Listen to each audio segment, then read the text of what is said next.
St. Louis going in the wrong direction when it comes to pedestrian safety. Trailnet, an organization pushing for road improvements and better conditions for people walking and biking, is compiling a list of the most dangerous spots. Their data shows more than 215 crashes in 2023. That's about a 30% increase from the year before.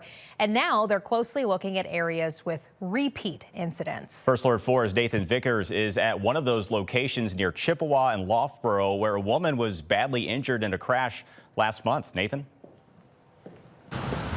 Yeah, Chippewa is moving pretty fast right now. You can see the cars kind of race through on these four lanes. Trailnet's been studying this for a few years now. They're crunching the numbers on this corridor, and at the same time, they're also trying something new this year, asking for your input as part of the study. Living across the street from Tower Grove Park comes with a hurdle. It's frightening just to cross the street. Dana Gray enjoys walking and biking around the neighborhood, but she fears that the 6 lanes of Kings Highway have become increasingly fast and dangerous for drivers and pedestrians alike. I see lots of crashes out here, and frequently we'll hear the collisions. In October, a woman died in a car crash down the street, and Gray says drivers sometimes don't pay attention to pedestrians. I would like to see some traffic calming measures implemented so that speeds are reduced. For the last few years, a local advocacy group has been tracking patterns in traffic deaths and injuries across the region. I think it helps us stay focused on where change needs to happen. Cindy Menz is the CEO of Trailnet, which is in the process of compiling its annual crash report for the area.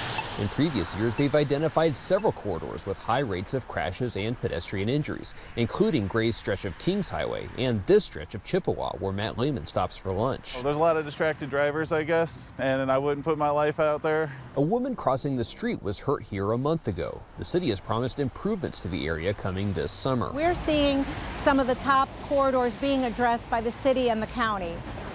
So we're excited to see that.